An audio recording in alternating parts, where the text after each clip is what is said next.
This show is part of One Place, a daily network of focused briefings across the stories people follow most. Welcome to the Roundup. We have a packed show today covering major coaching moves, historic NFL contracts, and the madness of the NCAA tournament. Let's get right into the headlines.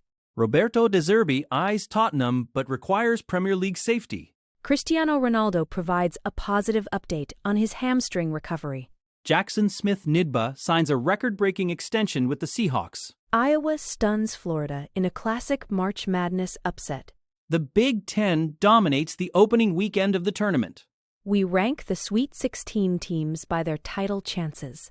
Mike Evans joins the 49ers to reshape their vertical offense. Carter Baumler receives an emotional mid-game opening day promotion. Roki Sasaki struggles with command in his final spring start. The Rangers finalize their roster with a special mound visit.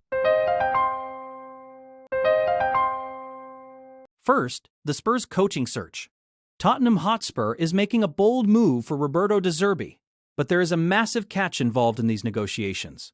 The former Brighton and Marseille manager is reportedly open to taking the job in North London, but only if Spurs manage to avoid relegation.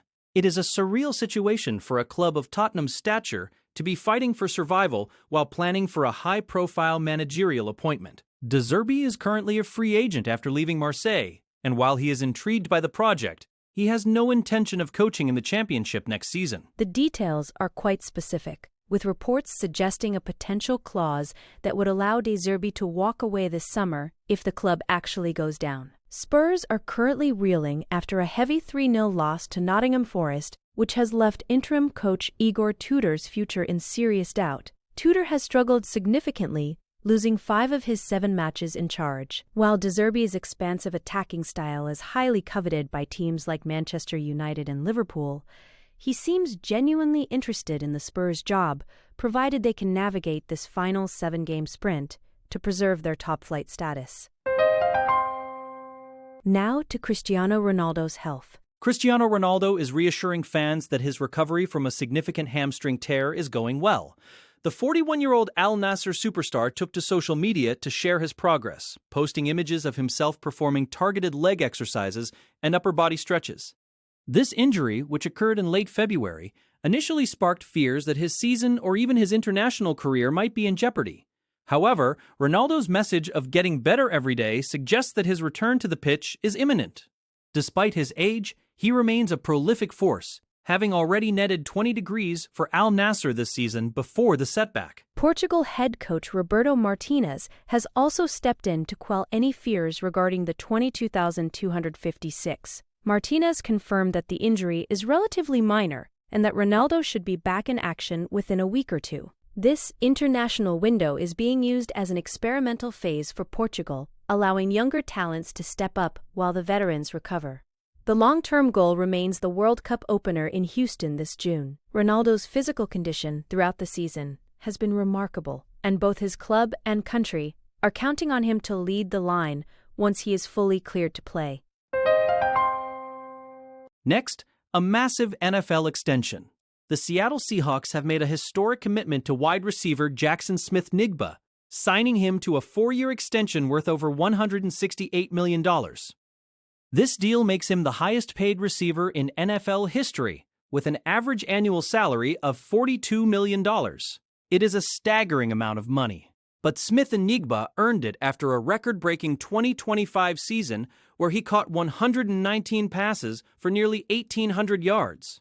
General Manager John Schneider is clearly signaling that Smith-Njigba is the foundational piece of the Seahawks offense for the next decade, especially after the departure of DK Metcalf. What is most impressive is how Smith-Njigba transitioned from a slot specialist to a dominant outside threat. In 2000-2005, he led the league in receiving yards when aligned out wide, proving he can beat any coverage. He accounted for 44% of Seattle's total receiving yards, which was the highest percentage for any player in the league.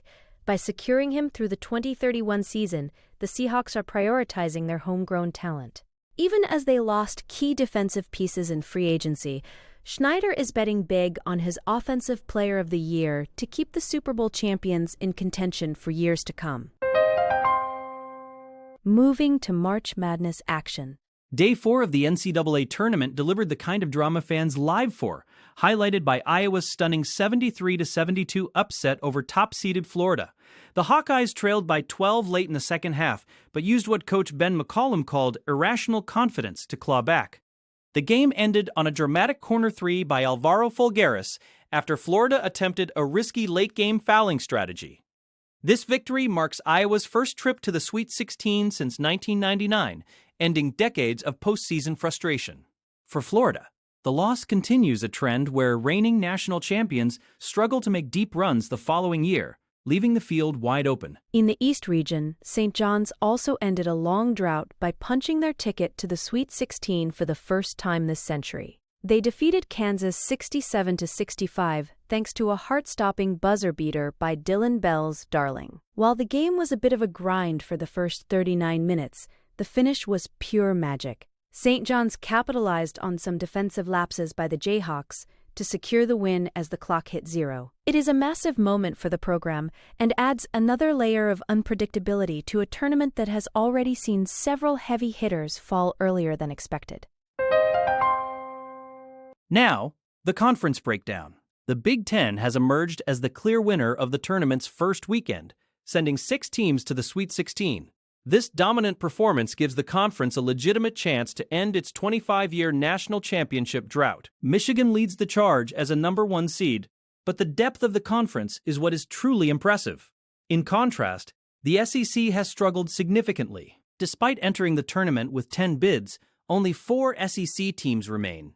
The loss of defending champion Florida was a massive blow to the league's prestige, leaving teams like Alabama and Arkansas to carry the torch against very tough opponents in the next round. The Big 12 is also looking formidable with 3 high-quality teams in Arizona, Houston, and Iowa State still in the mix. One of the most surprising stories is the Texas Longhorns, who have advanced from the first 4 all the way to the Sweet 16. They are only the 6th team in history to accomplish that feat. Meanwhile, the ACC has been nearly wiped out, with only 1 team remaining from their 8 original bids. As we head into the second weekend, the Big Ten's sheer numbers make them the favorites to represent heavily in the Final Four, provided they can maintain this incredible momentum. Ranking the remaining teams. As we look at the Sweet 16 field, the power dynamics are fascinating. Texas sits at the bottom of our rankings despite their incredible run from the first 4. While Dalen Swain and Matas Vokietaitis have been brilliant, their defensive inconsistencies might catch up to them against elite competition.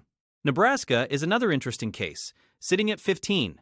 They had never won a tournament game before this year, but Fred Hoiberg has them playing elite defense. They survived a scare against Vanderbilt, but their success is no fluke. They have been a top 12 team in efficiency metrics all season, proving they can compete with the heavyweights if their shots continue to fall. The tournament has mostly gone according to the seeds so far, with 3 number 1s and all 4 number 2s still alive. However, the upsets we did see were monumental. Iowa knocking out Florida changed the entire complexion of the South region. St. John's win over Kansas showed that veteran leadership and clutch shooting can overcome blue blood talent.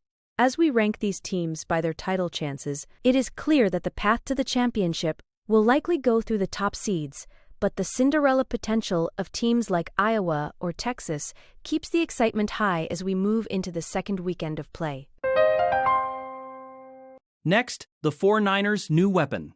The San Francisco 49ers have made a major splash by signing veteran wide receiver Mike Evans to a 3-year deal. Head coach Kyle Shanahan was brutally honest about the move, stating that he has never coached a player quite like Evans. Despite having worked with Hall of Famers before, Shanahan noted that Evans is wired differently and brings a unique physical presence to the offense. Evans comes to the Bay Area with an incredible streak of 11 consecutive 1,000-yard seasons, tying Jerry Rice's NFL record. His size and vertical threat are expected to provide Brock Purdy with a reliable red zone target that the team lacked during an injury-plagued 2025 campaign. This signing is also a strategic move considering the health of George Kittle, who is recovering from an Achilles injury. While Kittle's recovery is reportedly on a great trajectory, adding Evans provides immediate insurance and a different dimension to the passing game. The contract, worth over $42 million, is seen as a bargain for a player of his caliber. Shanahan emphasized Evans' competitive nature and his commitment to winning as key reasons for the fit. With Christian McCaffrey and Brandon Ayuk already drawing defensive attention, Evans should find plenty of opportunities to exploit single coverage and keep the 49ers offense at the top of the league rankings. A special Rangers moment. In one of the most heartwarming moments of spring training, Texas Rangers manager Skip Shoemaker used a mid-game mound visit to tell pitcher Carter Baumler he made the opening day roster. Baumler was in the middle of the fifth inning against the Royals when Shoemaker strolled out. The young pitcher admitted he thought he was being pulled from the game and was confused by the timing. Instead, he was surrounded by his teammates and given the news he had dreamed of. Baumler responded by striking out the next batter with a 96-mile-per-hour fastball, clearly fueled by the adrenaline of the moment and the realization of his big league dreams. This promotion is especially meaningful given Baumler's history of injuries. Since being drafted in 2020, he has dealt with shoulder issues and underwent Tommy John surgery, which sidelined him for an entire season. He has only appeared in 49 minor league games over the last few years, but his talent has never been in doubt. The Rangers acquired him in the Rule 5 draft, and he has been lights out this spring, posting a 3.05 ERA. For a kid from Iowa who has spent more time in rehab than on the mound, this opening day nod is a testament to his resilience and the Rangers' belief in his high-ceiling potential. Now, Roki Sasaki's struggles. The Los Angeles Dodgers had a rough outing from Japanese sensation Roki Sasaki in his final spring tune-up against the Angels. Sasaki struggled with his command from the very first pitch, hitting the leadoff batter and eventually walking 6 hitters in just over 2 innings of work. He didn't record a single out in the first inning before being pulled and then sent back out for the second under. Spring training rules, while he didn't allow a hit, the 5 earned runs charged to him were a result of his inability to find the strike zone. His fastball velocity also dipped from 95.9 to 95 miles per hour as the outing progressed. Despite Sasaki's erratic performance, the Dodgers managed to fight back from a 6-run deficit to earn a 7-7 tie.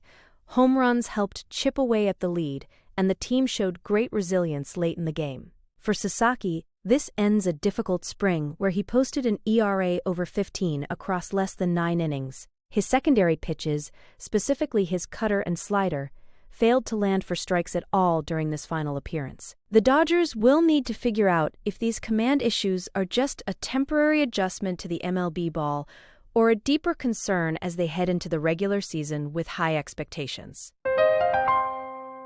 Finally, more on Baumler. Carter Baumler's journey to the Texas Rangers opening day roster is a story of pure perseverance. After the emotional mound visit from Skip Shoemaker, Baumler spoke about the hard times he faced over the last few years. He was a 5th-round pick by the Orioles back in 2002, but didn't see any professional action until 2002 due to his recovery from Tommy John surgery. At just 24 years old, he has already faced more adversity than many veterans. His performance this spring made the decision easy for the Rangers front office, as he threw strikes 65% of the time, and showcased a dominant strikeout ability that will be vital for their bullpen. The way Shoemaker delivered the news caught everyone off guard in the best way possible. Usually, a manager coming to the mound means your night is over, but for Baumler, it meant his career was truly beginning. He admitted he never would have expected this a few years ago when he was grinding through rehab. The Rangers roster is now finalized, and Baumler stands out as one of the most compelling stories heading into the 2026 season. His ability to keep his head down and hammer away through multiple surgeries has finally paid off, and he will be a key player to watch as the Rangers defend their competitive standing. That's all for today's Sports Roundup. Make sure to follow the show for your daily briefing on the biggest stories. We will see you back here tomorrow for more updates.